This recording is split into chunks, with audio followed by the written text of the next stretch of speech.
And now, from beyond our dimension, this is the JeffMara podcast.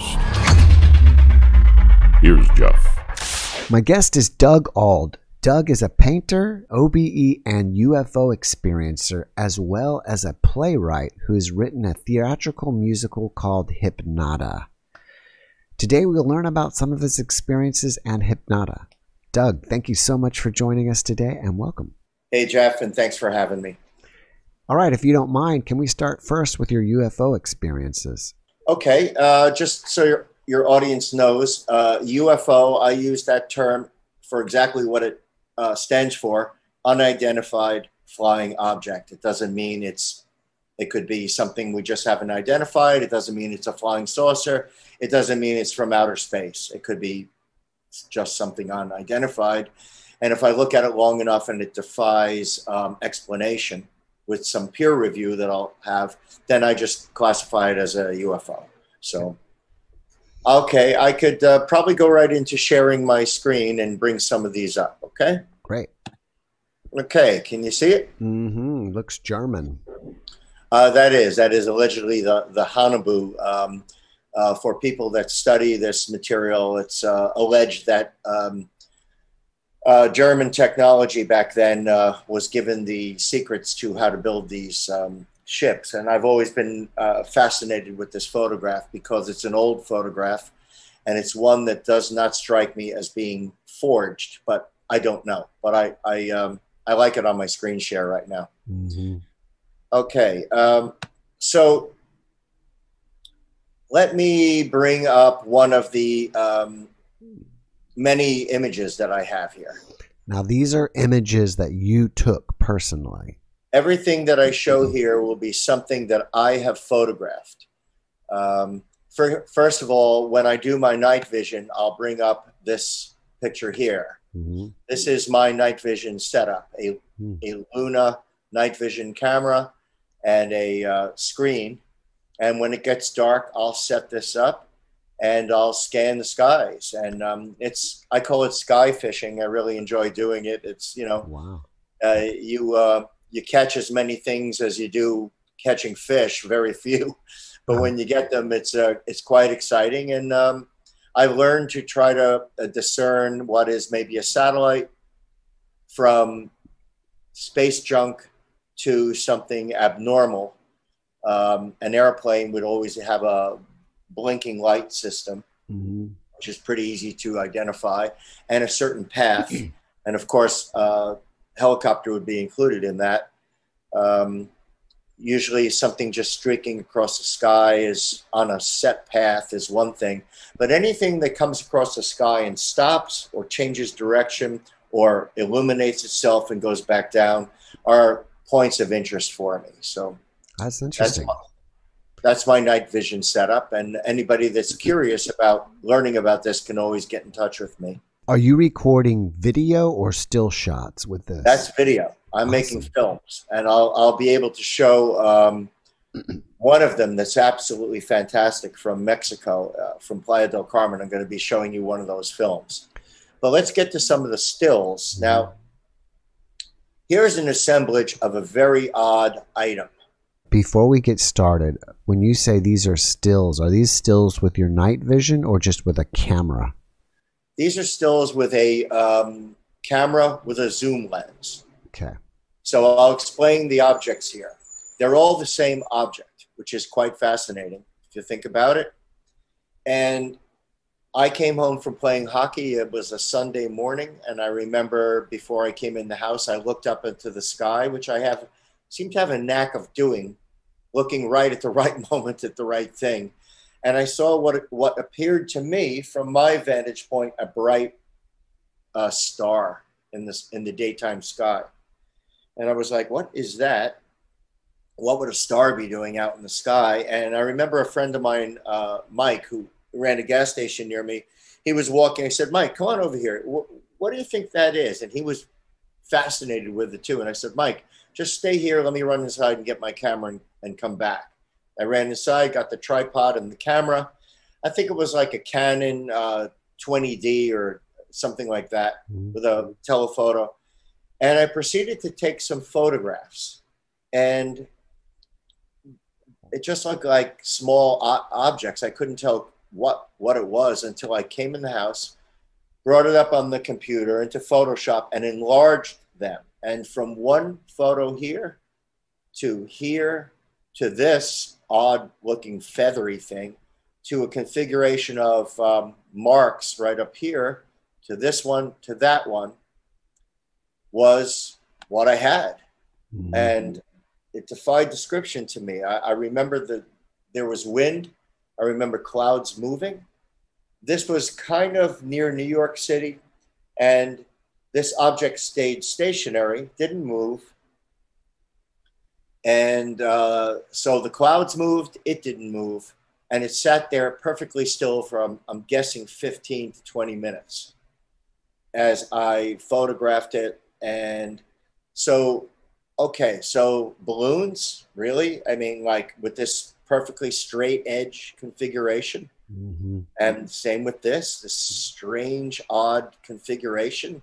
I defy anyone to let balloons go and have them coagulate into these shapes, come apart like this, mm-hmm.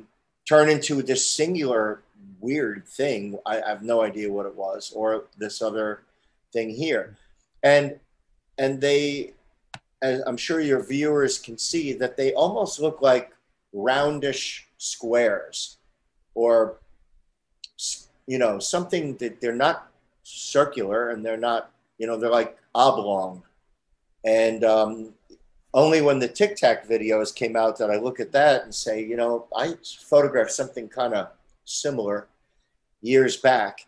Now, and we'll move off of this, but I just wanted to say that there was a UFO researcher, Antonio Paris at the time, who got him interested, and he did a thorough examination of this object by researching, calling airports, calling, you know, all sorts of data, looking at all sorts of data, where the satellites were, where was the space station, where it was this and that and everything else. And after a month of researching it, he left it as completely unknown. Nobody could figure out what it was. So this was one of the more fascinating things that I captured. And the way the site ended is it slowly moved west towards me, away from New York City, stopped, and got a little smaller and slowly drifted towards New York City and then behind clouds. And that was the last I saw of it. You know, you're using a computer and things become pixelated. Is it possible that the image is becoming pixelated? I don't, it's, all things are possible, and I'm no computer expert, but I don't really know that that would be the answer, because there's other things of similar nature that I photographed that didn't become pixelated. Mm-hmm. Now, obviously, this is not the highest of res image. I don't really know if I still have the real high res image, but obviously, if you enlarge something enough, now we're going to see all the pixelation. Right. But if you bring it back down, you're not going to see the pixelation, and you can see right here that there are identifiably individual items that have seemed to have come apart. So if we just go from this image to this image, this somehow was this, or vice versa. Mm-hmm. Whatever this was had the ability to seem to come apart and come back together. Whether someone would want to describe that as morphing. Yeah, that's interesting. Can you zoom that one in, the ones that they come apart, like you did that one? Yeah. I'd just like to see how that looks when you zoom it in really close. Let's see, this one here, right? Yeah, that one or the other one. Yeah. Yeah, that one. This one is, that's the one I call a feather. Mm-hmm. Now, I would love to know, if that was from motion, I would love to know how you could get these structures to turn into that. Yeah. I mean, it just doesn't work for me. And then this sort of odd thing. So it's just, you know, from small to large, it's still perplexing to me. Maybe it happened back in 2015. And I've looked at it and thought about it and talked about it so many times, and nobody has ever really come up with a plausible answer for me. Like, you can't tell me it's balloons. I'm sorry, I'm not buying it. I don't know how balloons would do this. and the UFO investigator team that got involved would have smoked that out immediately. Right. So did you give these pictures to MUFON? I gave them to, I think, yeah, there was a MUFON chapter in the area that I showed them to. George Filer, who's pretty well known in ufology, I showed them to him. And like I said, nobody's ever really said, oh, we've discovered what it is, or, oh, you know, whatever. So I've never found out. So for me, it remains unidentified flying because it's in the air object. So that's one of them. And that was daytime. I have a lot of daytime sightings. One of the things I learned is you're not going to see anything with your head to the curb. You have to walk around. Everybody knows me in town as kind of guy who is staring at the sky all the time. And that's because I like to have a camera with me. And I like to walk with my mind up in the sky. I've seen other things that defy description that I never got a shot of. And of recent, certainly of the last 2 years with COVID and everything else, I just stopped looking. It's just the vibe is all off, and I've kind of stopped the whole inquiry. So that's one of them. You know, someone asked me once before, well, why don't we see UFOs? And I say, well, how often do you look in the sky? It's a very good answer. Yes, very good answer. You're not going to see them. How often do I catch a fish? Well, not very often unless you cast a line into the water with a worm on it. You know, you have to be going through some sort of process. And I think that there's also an element to this that's beyond just being lucky. It has to do, everybody talks about consciousness now today. It has to do with a readiness or an instinct, and a gut instinct, and maybe something where I'm meant to see these. So, you know, all of it. Jeff, I have more questions than answers in the world. Everything is a question mark for me. Why don't we jump to another one? Great. This is an odd thing that people have written off to me as being a drop of water on my windshield. And I'll explain why it doesn't work for me. You know, photos are one thing. Photos of objects are one thing. Photos with a witness, where the witness can give you an accountable thing of what they saw, is really the bonanza. What we all want from everybody is a story, a witness testimony, and then if we can get photo information, it's really great.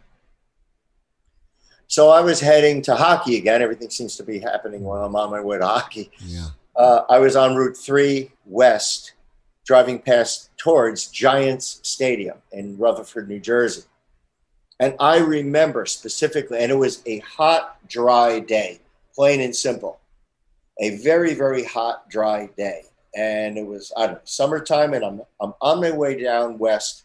And I remember I had my iPhone with me, and I remember looking up in the distance towards Giant Stadium and going, what is that in the sky? There's something in the sky kind of towards Giant Stadium. So as I approached and got closer and closer, I'm driving now and I'm in the left lane, and I don't want to stop and cause an accident. So I'm going to try to put my iPhone camera in the right angle, right through the windshield, and snap a photo right as I got there, which I did. I remember seeing it, seeing it, and then when I was getting close, I just remembered taking the photograph and driving, and I never looked at the camera till I got home. When I got home, that's what I found in that picture. Now, how would a raindrop get on my windshield on that hot day? And I remember I was returning the car that I had. It was a Ford Fusion to the lease company on that very day. So I came home, got showered up, and left for the lease company to return it. I remember looking at the car. I remember not seeing a crack in the windshield, not seeing any object that could be on the windshield that got stuck on the windshield to take the place of, or to make this image appear from small to large. And so I don't know what it is. I would say, yes, it's a raindrop. Did a bird come by and drop something on the windshield? Was it possible that a drop of water came out of nowhere and hit the windshield? But I took photographs of drops of water after that. trying to recreate it, I could never recreate it. So that's one other object. I thought maybe it's a parachute. Maybe someone was parachuting into the Giants stadium. Never got an answer for it, Jeff. So that's one of the other ones I caught during the day. I was trying to look at it and decide, is there a shadow underneath it, which it looks like, but then whatever is under the shadow is either mirroring the sky, or I don't think it's illuminated, but it's not shadowed, which is interesting. Yeah, it's odd. Also, I don't know, there's something that doesn't work for me about the angle of the camera with the windscreen. And then that angling, like if I took a little clear piece of plastic, round like piece of plastic, and stuck it on my windshield and photographed that, to me the angle would be different, but it's all unknown to me. It may end up being nothing. People in the UFO community wanted to write it off as a raindrop, but that's why I always say that the witness has a lot to do with the event, because I saw it from a distance. I saw it when I was like a mile away. I knew something was in the sky. Why would I be motivated to even take a photograph through the windshield if I didn't see anything in the first place? That struck me as odd. One other thing about the story, and we'll move off of it, is there was a huge helicopter right outside of Giant Stadium that was hovering about 10 or 15 feet off the ground. A huge, it looked like a military helicopter that was there. And then I thought, well, maybe it was, I don't know, maybe they dropped a parachutist out of a plane and they were going to watch it come down. But I just don't have the visual evidence of anyone hanging at the bottom of this. So I don't know. So that's one other one that remains unidentified for me. Here's one that I call this God's business card. This is one of the oddest things I've ever seen. Here is a compilation of a group of photographs of something. I came out in the morning again. I hate to get boring with the hockey story, but a lot of times I'm leaving the house with my hockey stuff, and I scan the sky immediately before I get in my car. And I looked towards the west in my building, and I saw a white object in the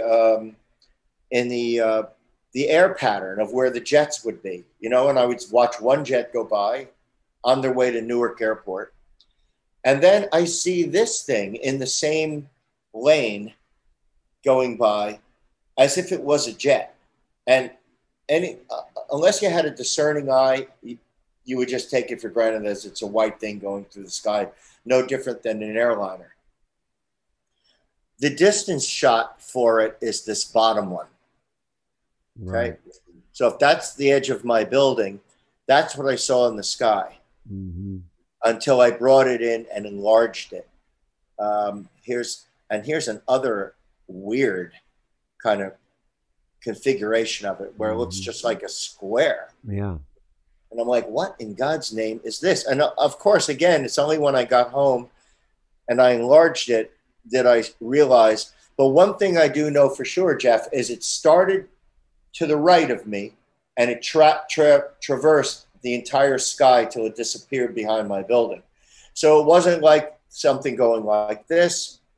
It wasn't like an airplane was towing an ad behind it, like some sort of thing like that. It didn't come down. It just stayed on a trajectory all the way across the sky. And it was quite at a distance. So, I mean, a bag, a piece of paper, up in the jet lane like that, it never made any sense. Now, coming in on it a little bit closer, you could see probably one of the close-ups here. It's got this kind of rainbowish feeling. Is that image? It's a alteration of a square shape, and this here too. It's another thing that's either reflecting light that becomes bright, or it's got its own illumination source. And what is its power source? I mean, why is it flying through the sky? Why is it? I've never seen anything like that before. So I you know, nobody has an answer for it. Everybody's looked at it in the community, my friends, and, you know, nobody really seems to come up with a good answer. Mm-hmm. Maybe it's not that sexy, captivating like a UFO of a flying saucer nature.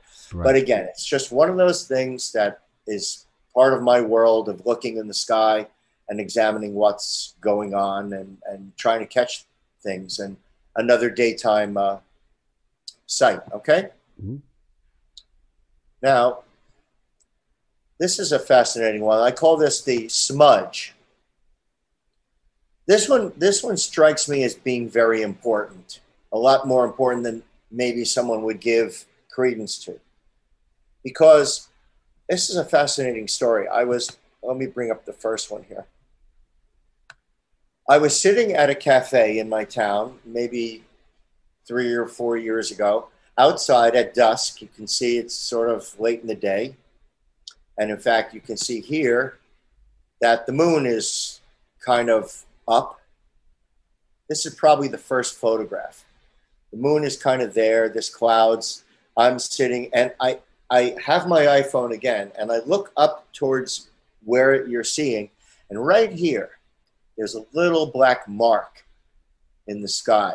You can see it? Mm-hmm.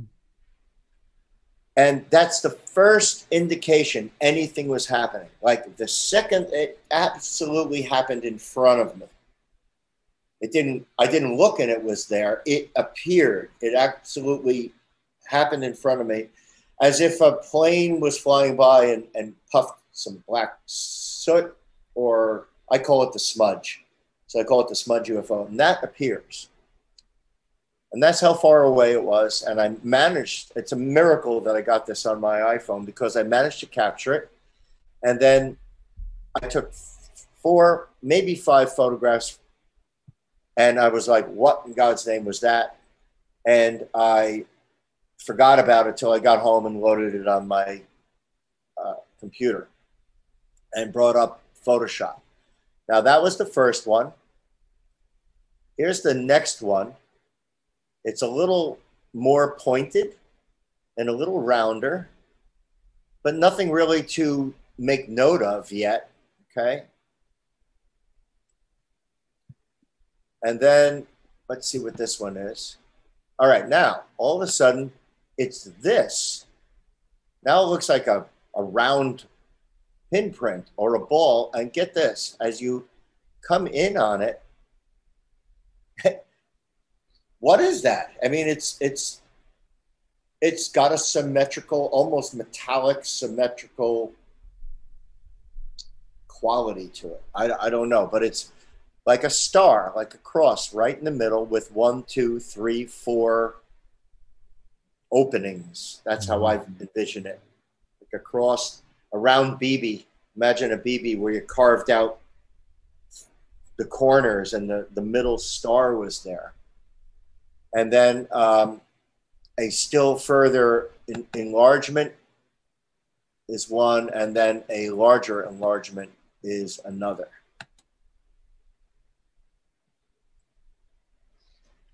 So this is what came out of that little abstract mark. And then when I tell you it was gone, it kind of went back into a little smudgy look. And then I think this is the final pick, 4. That's what it ended up going back to, that little mark in the sky. So what's fascinating to me about this is it never flew in and it never flew out. It appeared and disappeared. And it almost made me think, is it dimensional? Is it from another dimension? Did something tear open in the sky and it came through and then it popped back out? Now I have some rather read-in, brainy friends in the DC area, and they looked at it for me. And one comment was, it couldn't be figured out, but one comment was, it looks like it has its own light source or its own identity. And the other comment from this other person was, it looks like a skunk works, a Lockheed skunk works, you know. I don't even know what that is. Well, Lockheed is our division that creates our high tech our high tech Like fighter aircraft. jets.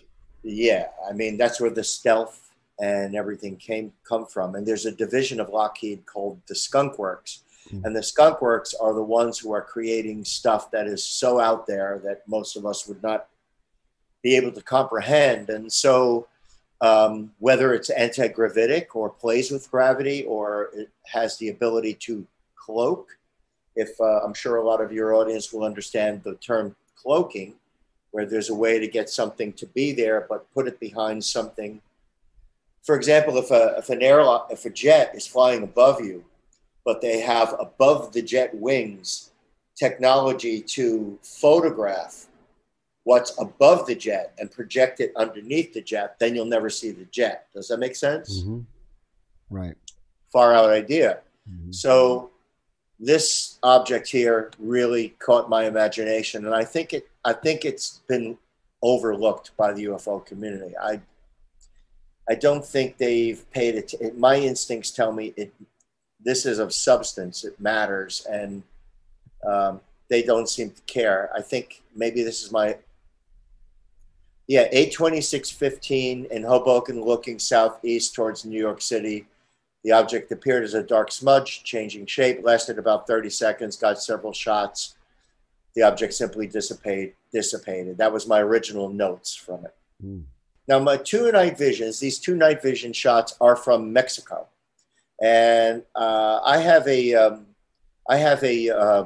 condo unit that my friend John and I bought in Mexico maybe 15, 16 years ago. And it has a rooftop. Of course, I packed up all my stuff when I go there, and I sit on the rooftop late at night and battle off the mosquitoes, and I try to film things. So here is a fascinating thing here. Hold on.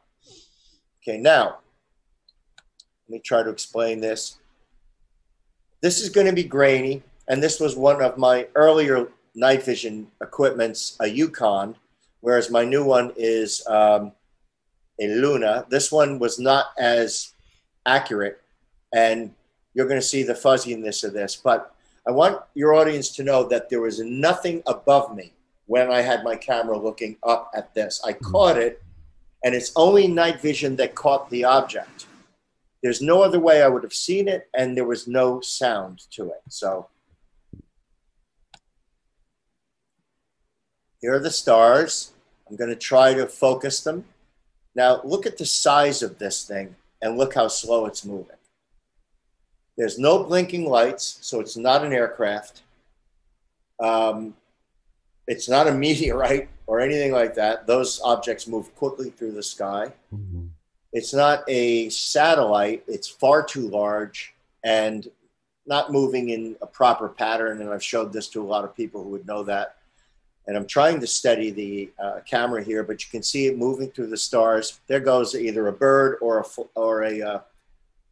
satellite or a shooting star.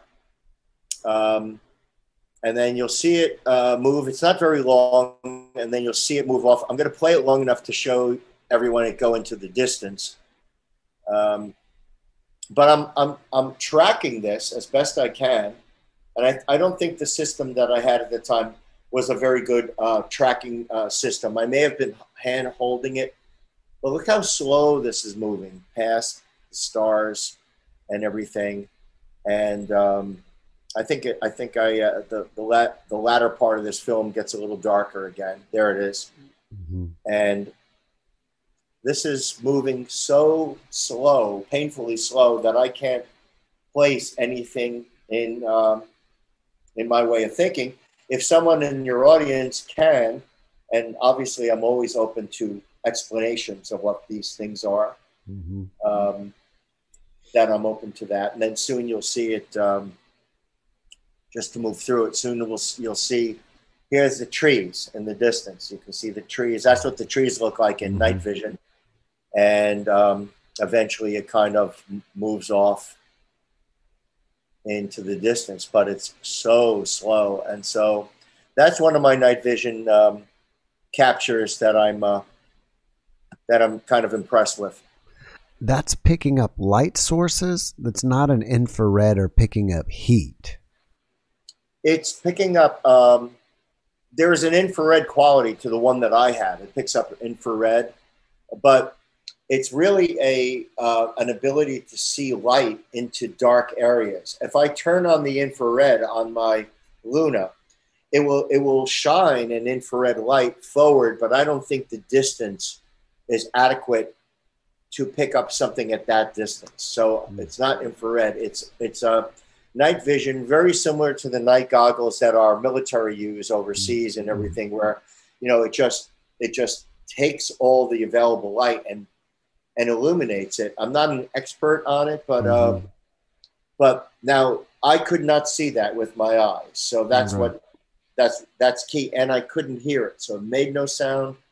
So what is this thing floating over me? Is it I don't know. I mean, what could it be? So that's one of them. Okay. Now I have, this is completely perplexing. And this was shown on a Open Minds TV, or Open Minds, a show that Alejandro Rojas, I think that's his name, put this on 5 or 6 years ago. And we had a whole debate. That's a UFO community that examines things. I sent it to them, and they scratched their head together. They could not figure out what this was. This is now night vision also. This is with my early setup, and I was weary with my arms. Mm-hmm. It's like a camera that I'm holding, like a heavy binocular, and on top of it was a little recorder jacked into it, and it was like this thing. But my arms were very weary at the time of finding this. Mm-hmm. And I remember it was dusk, and I remember there was a strong wind coming off of the ocean, which I was about 2 blocks away from, traveling very strong. And this was over my shoulder, and it was a tower, a group of towers, and I'm going to estimate a mile away. It could be even less, but something like that.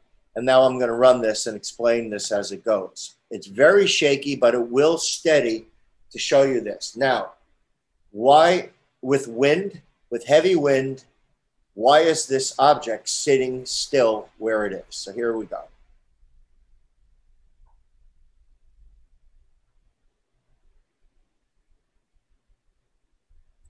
This cannot be seen by the eye.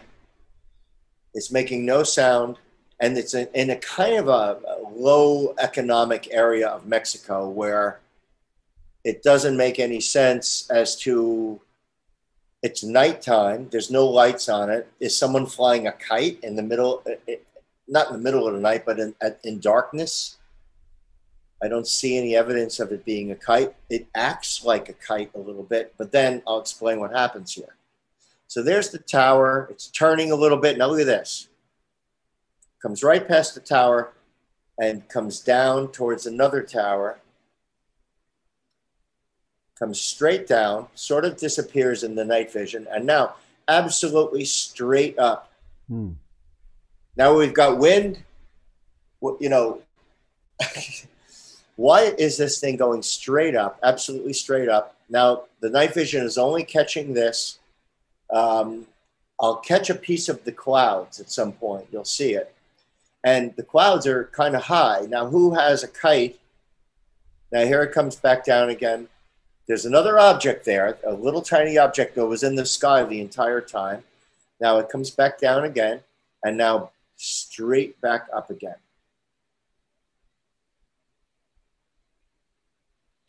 Straight up, and I would estimate what now, there's the clouds. So now we're talking about, this is pretty high up in the sky. I mean, and there goes a bird. Now, why would we have this object there? And I stopped it at that. The original film is longer, but I didn't want to play it forever. And so if we kind of come back on it and just like.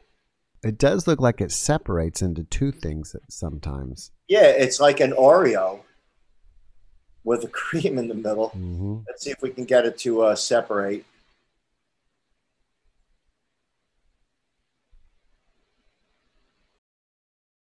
with the naked eye, you could not see it. No, there was no. So let's look at, Occam's razor says the simplest explanation is the most plausible one. Let's look at it at nighttime in a kind of a poor section of this Mexican area.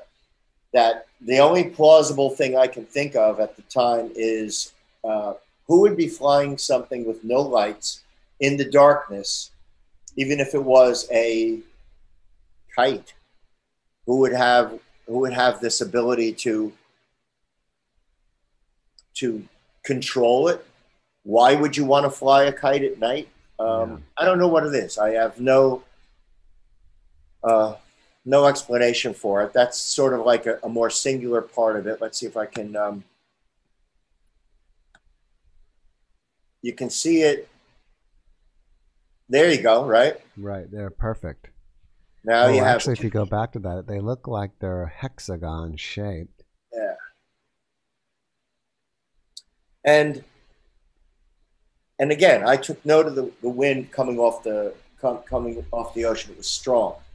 So there's no way anything could just hold its position according to the top of this tower in such a way that if it was being held, in other words, for it to be a kite, it would have to have been flown from the opposite direction, from the ocean, not from the left point of view, but would have to be flown. It would have to be flown from here, holding it back this way, because if it was flown here, it would be coming into the rope that, or whatever that's flying it. It didn't make any sense, and it comes down. Now it starts to. Here we go. There it is. Mm-hmm. Now it.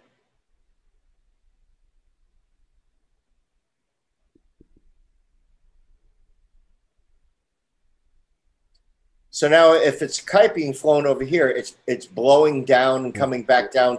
But but for it to maintain where it was, it would have had to have been from this angle based on the wind. Mm-hmm. And then it comes down, kind of disappears. And now, how can you get it to go straight up? Why would it go like a perfect straight line, straight up, come back down again, and then do the same thing all the way up to the height of the clouds? So this is a perplexing thing to me. Was it there because of the towers? Was it some sort of other? I don't know. It's never had an explanation. No lights, no blinking, no sound in the darkness. Nobody could see this without night vision. Right. Now, you mentioned that you have a knack for just seeing things like this in the sky. Did you have this ability before you had your OBE, or is this something that could be related after your OBE? It's a good question. I don't know that I had this. I don't even know that it's an ability. It's something I have a knack for, but is it, in other words, Jeff, is it something everyone could be doing if they're looking in the sky as often as I am? I don't know. All right, so I can describe the OBE, but let me just go into another amazing image thing that came above me. I had this beautiful pearlescent orb float right above me. That's an enlargement of it. A little bit more at a distance would be this. Here's the side of a building. Here's the object in the sky. That's what it would look like to the eye. And this is what it was when I brought it in. And this, Jeff, was the most spiritual event I've ever had as far as UFOs go. I didn't really feel much of a connection with anything with the other images. This particular one gave me a spiritual connection. There was something, this was a gift. It's the best way I can describe it, is it was a gift. Something came over me, and just like an angel, I don't know, whatever you want to get into it, it's an unknown, but it made me feel that I am graced with this or something. And so it's quite an amazing thing to look at, the rainbow colors and everything about it. So this one I will always remember as one of the more spiritual events. One last UFO. This is something I call the manta. This flew all the way across the sky. That's a close-up of it. It was traveling from here that way, going across the sky, and there's just no explanation for this object that looks like it's got two spokes coming out the front, and it's in a sort of a manta position. So that was one other object that I caught with my iPhone and traced it all the way across the sky. So, you know, that's it. We can talk about some other issues, the OBE, and we can talk about the vision that I had. Mm-hmm. All right. Now, here's another, this was an amazing thing that happened to me. I was with my friend Charisse. We were in Mexico. We were lying on the bed in the afternoon, 3 or 4 o'clock in the afternoon. And I was lying there with her, and I closed my eyes, and all of a sudden I started to notice something coming in, as if a movie was playing behind my eyelids. In brief, what happened here is over a 15-minute period of time, a vision came into my sight only when my eyes were closed. And I would say, Charisse, I can't believe what's happening. I'm seeing some sort of vision. It got brighter and brighter. And the best way I can describe it is it was like an angular flower or something. And all these millions upon millions of dots were breathing in and out, in and out. And it became so evident that I've never had a vision like that before. And I was telling her about it. And when I would open my eyes, it wasn't there. When I closed my eyes, back it came. And there it was. It passed through me. I spoke to her about it as it was happening. And I told her it's fading now and fading. We discussed it quite a while afterwards. But when I came home, being an artist, I got my paints out and I said, let me try as best I can to, and there's no way to paint what I saw, but let me try to emulate the kind of thing I saw. And that's what it looked like. Hmm. The OBE that I had, 2 of them that I'll describe, and then there's a story called Chandra. If we could fit it all in, we will. Real briefly, the OBE I had was I was with my girlfriend. It's actually her birthday today. I haven't seen her in a long time, but we're still friends. And maybe this is a good 20 years ago. And we had just finished making love, and we were on the bed together, and we were lying there. And within no time, I was on the ceiling. I was on the ceiling looking down at me and my friend. We were there together, and I was like, what am I doing on the ceiling? I'm seeing this entire scene from above. I would say it only lasted 15 seconds, and then I was back in my body. So that was probably the only OBE experience I've had that was like, I'm 100% sure I was awake. There was no mixing it up for being asleep or whatever. That's one. Then one night I'm in bed and I got up. My house is exactly how it is. I came downstairs. I had a feeling to go to the front door. I went to the front door of my house. You can see the stairwell here that I came downstairs in and went to the front door, opened my front door, and my grandmother was standing there. She was walking slowly down the hall. And I said, Nana, what are you doing here? What are you doing here? She had been dead for many, many years.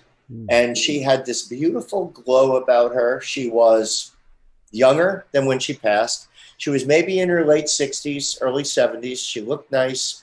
She had a sweet look on her face, and she had this angelic quality about her, but it was her.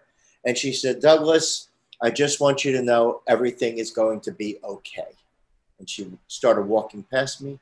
She said it again, turned the corner, and I was like, I closed the door, came upstairs, got in bed, and then I woke up, so to speak. And as many of your NDE people that I've listened to have said, I know the difference between a dream. This was not a dream. I can remember this clearer than everything I can remember now, and it's 20 years later. That's how amazing this was to me, and it gave me quite an amazing feeling. So, and I can tell you the last thing that I'd like to share with everyone. Do we have time? Yeah. Okay. The most bizarre event that I've had was what I call my Chandra event. And I've got the notes on it, and I'd like to read it. Is that okay, Jeff? Sure. Okay. For years, I have been having odd night events. This begins as I'm lying in bed. A cold sweat and a chill comes over me, and a feeling that something is in my space and approaching. Ready to come up the stairs in my loft, there seems to be an altered reality. I'm awake, but I'm not, like a subtle alternative reality. And it would frighten me whenever this would happen. One night, feeling the same cold, clammy feeling, I was aware that something or someone was in my presence. I felt it behind me. It seemed very dark and foreign to me, and I was frightened. I cursed at it, said, "Get out of here," and it left. I felt the pressure lift, and the reality returned to as things were. I was a little bit out of breath, had to shake it off. The next day, when I reassessed the event, I wondered why I was so afraid and kind of berated myself for lack of courage and curiosity. So I made the conscious decision to invite it back. I actually said out loud in my room, "I'm sorry, entity, please come back." Well, it did. Several nights later, maybe it was a week, I went to sleep, meditating on the idea that an atom has more space in it than any kind of material. I was just meditating on that.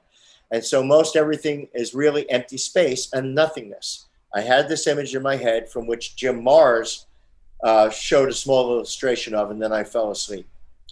I woke up in the middle of the night and became aware of that thing again. But this time it lasted for a long time and I couldn't get out of it. It was like a person lying behind me with its head right near my shoulder, wrapping its arms around me and holding my wrists. It was actually holding my wrists from behind. I knew it was dark, black, almost burnt charcoal in appearance, but I dared not turn around to look at it. I could hear its breathing, and I started to panic. I started to hold on and really press. It started to hold on, really press behind me. I could feel its pressure. I was struggling with it. Let go of me, let go of me. But the more it was determined, it held on. It was hard for me to talk and get my words out. It was very scary.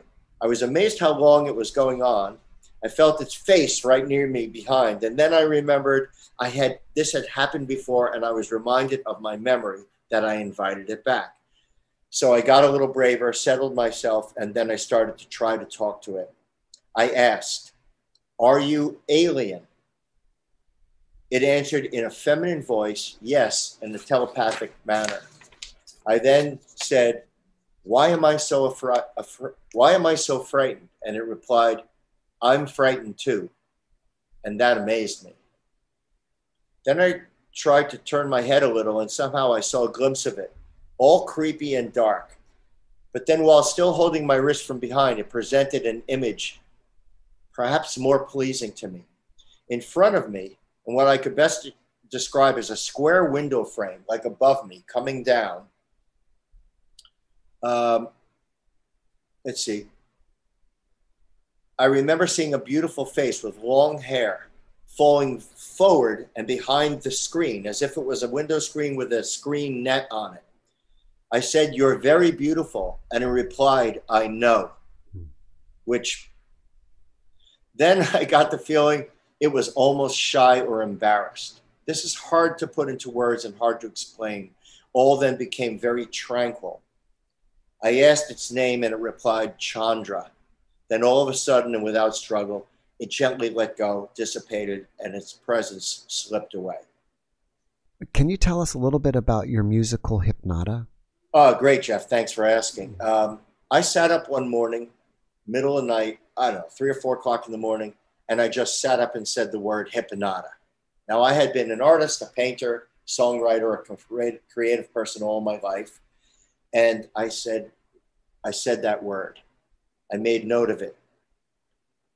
I left the house, came back later because I had written it down, and I started to let it just sit there, and I started to think about it. All of a sudden, within some small amount of time, I started to get the idea that all my songwriting is not pop. It's not going to go on a radio station. I'm not like a pop songwriter. And anyone that would ever hear my music always said, "Doug, it sounds sort of like Broadway or show or movie music." And so things started forming where I got this idea, like a prompt, like a message inside me. I got this idea that I was going to write a musical about disclosure, UFO disclosure. And it chose me. I felt that Hypnotta was giving me And the instinct around that word was given to me to write this show.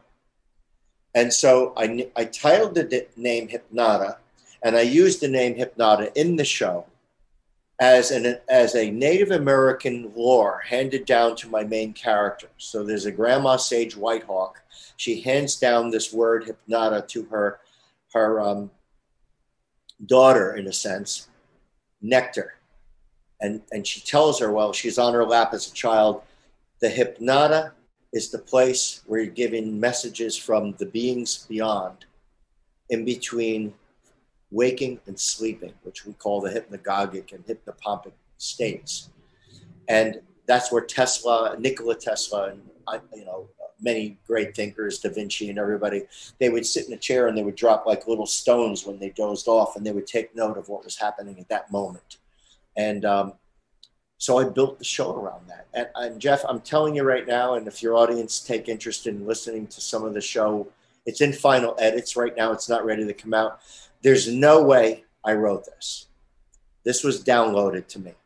This is beyond my pay grade. I wrote all the lyrics. I wrote all the music to 18 songs. I perform all the music on the piano, on Logic Pro, adding instruments and strings and everything. I managed to find Broadway singers who were willing to come and sing some of the demos. And it's in the final stages. And all I can tell you is it was given me. It came through me. In fact, I don't know how I did it. And when I look back at the songs now, I don't even know how I wrote them. I'd have to look at the sheet music. I'd have to study the songs all over again to even be able to play them. That's how foreign it is to me right now. So Hypnotta is a exciting tale that's based on 4 or 5 real UFO events that's fictionalized to bring to an audience, to entertain them, much like The Wizard of Oz or E.T. or It's a Wonderful Life. But it's an uplifting spiritual show that has ufology and disclosure sort of as a Trojan horse. Once you finish editing, are you going to submit it to Broadway producers to see if someone wants to bring it to the stage, or what will you do with it? Absolutely. Well, I'm going to be open to all people in the industry. I know that since COVID, everything has been very affected.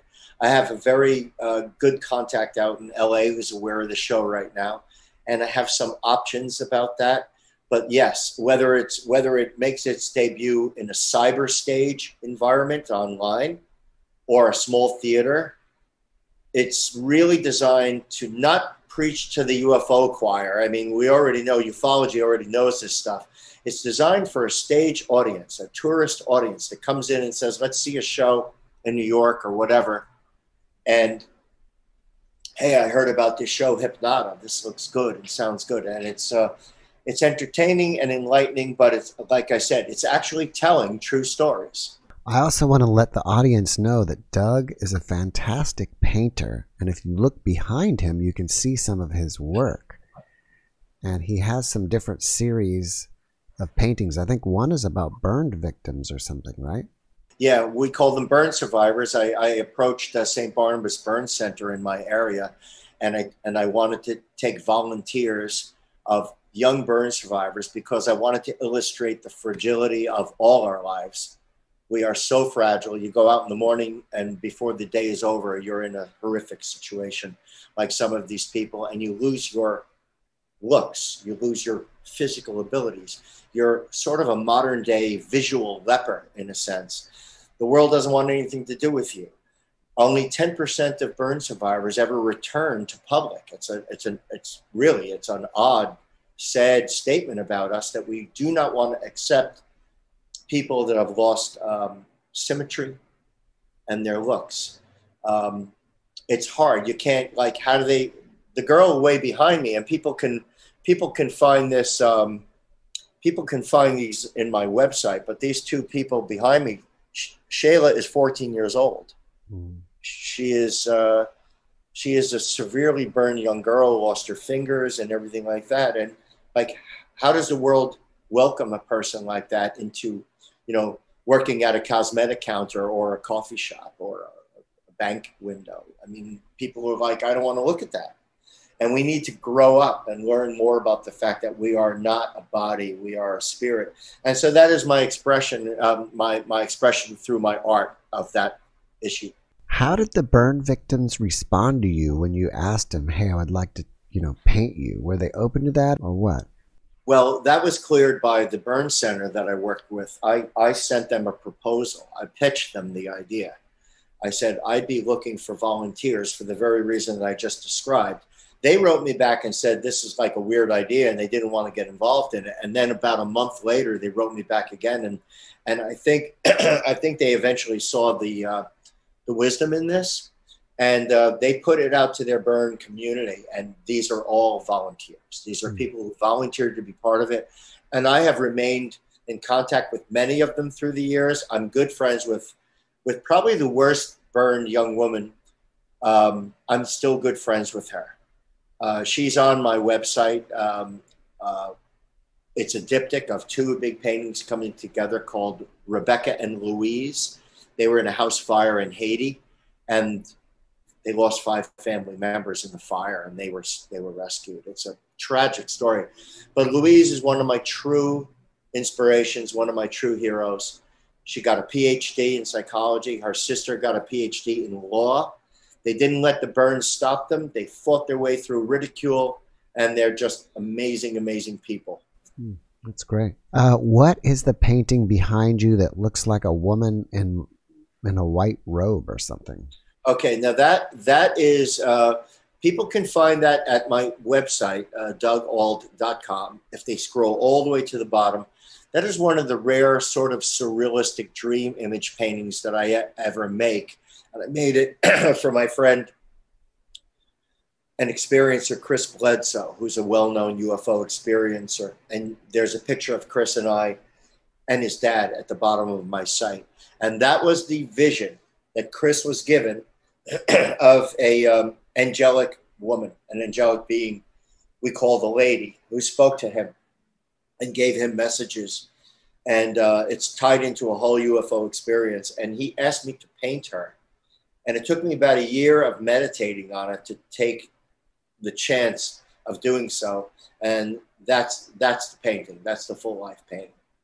All right, Doug, if people want to see more of your paintings or learn more about Hypnotta, do you have websites for that? Yes, my artwork is on my name, www.dougauld.com, DOUGAULD.com. And all the series of my work are on there, including 100 portraits of whistleblowers who blew the whistle on paranormal stuff, on black ops, on pharmaceutical, on any number of topics. Anybody that I came across that I felt was a whistleblower, I painted their portrait. Several of them just passed on recently too, 2 of my portraits. And you can see my burn survivors, you can see my surrealism and all the different work that I've done throughout the years. And then my show, Hypnotta, is www.hypnotta.com, HYPNOTTA.com. And you can sign up for the newsletter. I'm going to be putting out another blog soon. The show is in final editing, so it's yet to be shown to the public. After watching this podcast, people may want to reach out to you and connect with you. Are you a private person, or are you open to that? And if so, how can they chat with you or connect with you? I'm very open to communication with all people. Probably the easiest thing is send me an email, which is on both of my sites. My email is on both sites. I can be reached that way. And I do have a Facebook page, Doug Auld Facebook page. But I welcome all emails and all inquiries and anything I can do to help anybody with whatever their pursuits are, be it night vision or photography or anything about capturing these objects in the sky. I'd be happy to do so. All right, before we finish up, do you have one last positive message that you want to share with everyone? Good question. Jeff, your show has helped me, among other avenues, of NDEs. NDEs are the most fascinating thing that I find, even more than UFOs. I'm more interested in NDEs now than anything.